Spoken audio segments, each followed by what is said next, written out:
Kaj pomeni postavljanje mej v naših odnosih, v naših interakcijah? Ta proces se dogaja večinoma v tišini, da lahko mi v tišini razmejimo med tem, kar je naše, kaj so naši procesi, kaj so občutki, ki se v nas dogajajo, za katere smo mi sami odgovorni, kaj so naše potrebe, za katere smo odgovorni, in pa kaj so občutki in potrebe drugega človeka.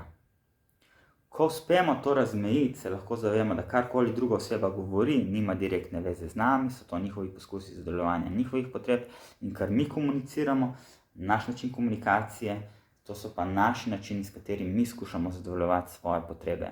In na ta način, ko komuniciramo mi o svojih potrebah in ko skušamo v bistvu vzpostavljati stik s potrebami, ki se skrivajo za tudi razdiralnim, napadalnim načinom komunikacije druge osebe, na ta način lahko gradimo nek stik. Zakaj? Zaradi tega, ker so tako naše potrebe kot potrebe druge osebe so enakovredne. Zaradi tega, ker moja potreba po spoštovanju je enaka vaši, je enaka od vsakega človeka na tem planetu, moja potreba po videnosti, po slišanosti, po upoštevanosti, po učinkovitosti, po ljubezni.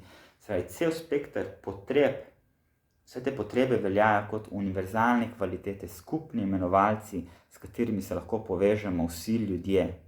Zaradi tega dajemo toliko fokusa na te potrebe v naših dialogih in v naši komunikaciji, ker se vsi lahko s temi potrebami povežemo. Razlika in konflikti pa nastanejo v strategijah, ki si jih izbiramo za zadovoljevanje teh potreb, se pravi v načinih, ki si jih izbiramo za zadovoljevanje teh potreb.